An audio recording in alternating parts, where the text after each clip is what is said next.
that was taking a knee, Yeah. or not taking a knee, that turned her back on the American flag. Yeah. It's like, what, you are in America. You're going to the Olympics. This country is taking care of you, and yet here you are disrespecting this country. Like, And so why and even go represent this country in the first place if you think it's so evil? right. And yeah, I'm running around talking about how oppressed she is. I'm oppressed and I'm Oppressed, she was an ambushed athlete activist. and ambushed by the ambushed by the national anthem. Like, what? Right, right.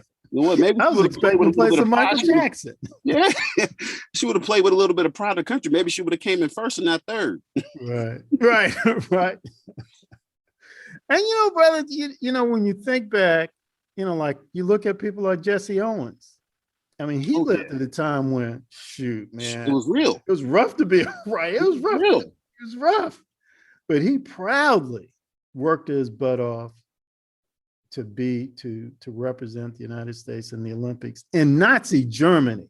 Of all places, with Hitler in person. Right, Nazi Germany. It's like this brother, like, hold up, man. You might get hurt over there. I don't care. I'm gonna go run for America. Okay. And yet, look at the attitude of these. I mean, these guys are pampered like Colin Kaepernick. Come on, Yeah, man. Really? he got more money. I mean, heck, he was born in Milwaukee, Wisconsin, abandoned by his family.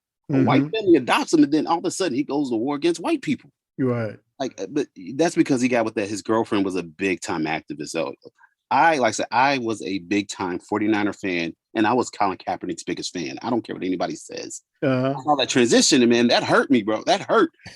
God, that hurt. I was like, man. And he gave $25,000 to Asata Shakur. She was part of that group of Black Liberation Army activists who Oh yeah, killed that she killed the police cop officer. over there. Yeah, Yeah. yeah, and I'm Yeah. just like, really, dude? Yeah.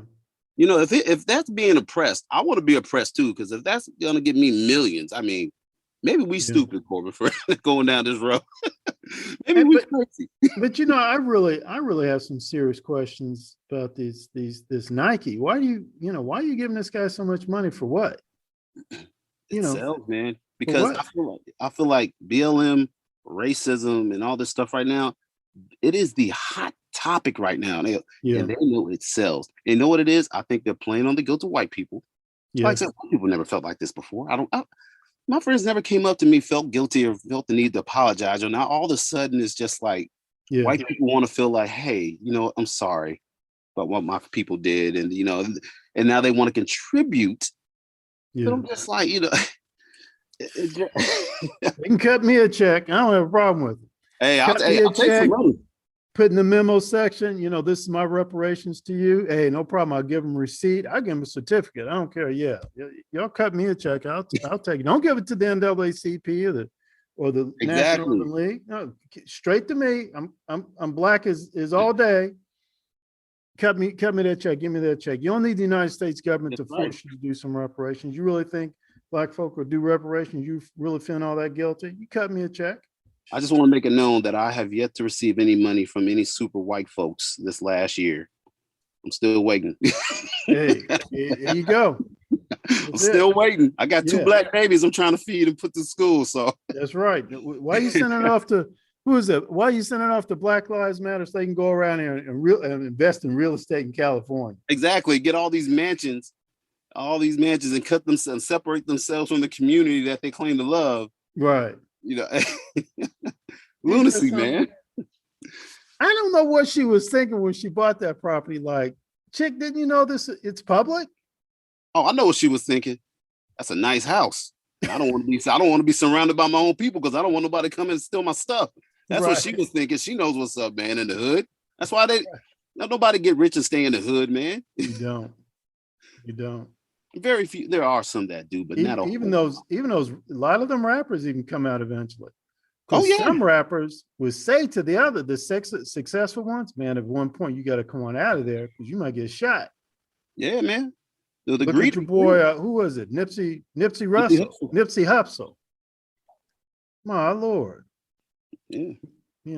He's there in the hood and he's trying to help a brother out, just came out of prison. He gets what? 2 bullets for it. Come on. Nothing, man. For nothing. Over nothing. But your boy Sean, what's his name? P. Diddy, Sean Diddy, whatever his Oh, Peter, name. yeah, he didn't change his name like 12 times. I can't keep Yeah. up, man. I don't even keep up with hip hop culture no more. It's too toxic, man. I can't. He's up in that gated community. He ain't even trying to get close. He ain't All of even them. trying to catch no bullet. Yep, Jay-Z, all them cats, man. Right. You know what? Everybody get money to change it. Yeah. They hightail it, man. I'm out the hood. I'll rap about it, make some money, but I'll be daggone if I live there. Exactly. Get out of there quick. Yeah. Man, have you heard anything locally about this critical race theory stuff? Are they have you heard of how they're trying to push it and who's pushing it or anything like that? Yeah, I'll be honest, I've not heard anything about it locally. However, I do know in Jefferson County, in JCPS, that there are those of the woke majority who want it. Yeah, Mhm. so I don't really know who's pushing it, but I just know I've been here long enough to know that this is a very woke county and that Yeah. they want it and that they're going to push it. I know it's coming. It's across Yeah. the nation, man. Yeah. This is, like I said, this is an epidemic, if you Yeah. ask me. It's a woke epidemic, and people better actually start waking up to see what's going on. Right. Yeah. And the thing is, we are so uneducated right now, and we do not see that this is all Marxist propaganda. Yeah. Oh, this is going to be utopian. This is going to be wonderful. This is what Karl Marx wanted, man. Everybody, there's no class system, and we're all just going to be equal and even, and Right. guilting white people into being ashamed, and making black people. I think it makes black people look inferior, man. That's what I feel like. It's like Right.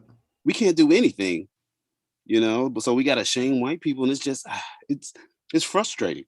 Well, it's interesting you say that because they talk all about this, true history and that kind of stuff. And I've been reading a lot lately of Booker T. Washington.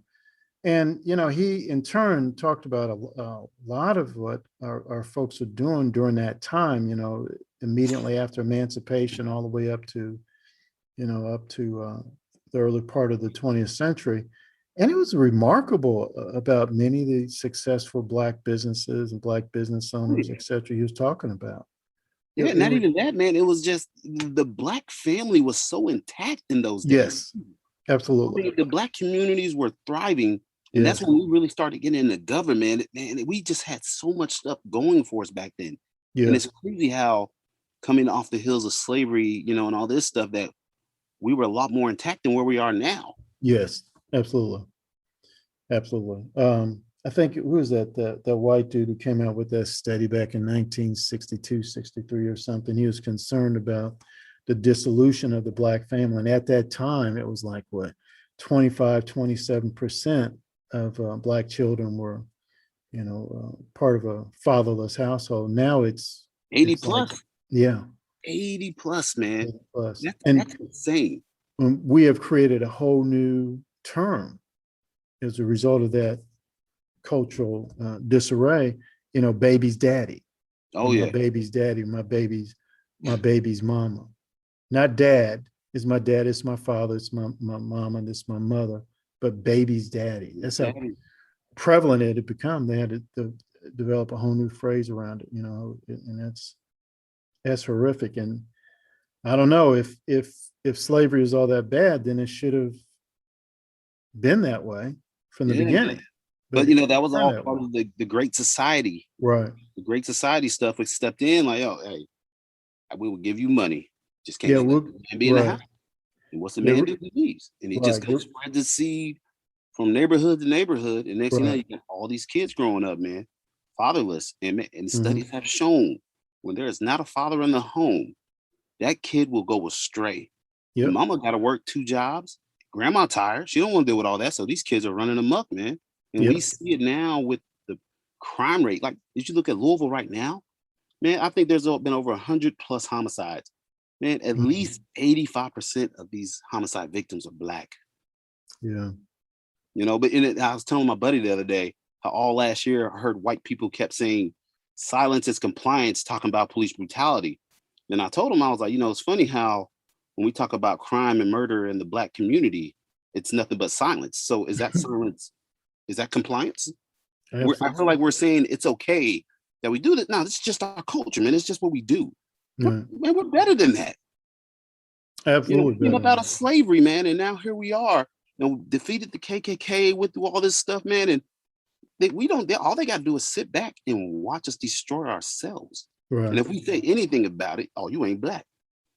Right. Because I truly care about Black lives, and Black lives really do matter.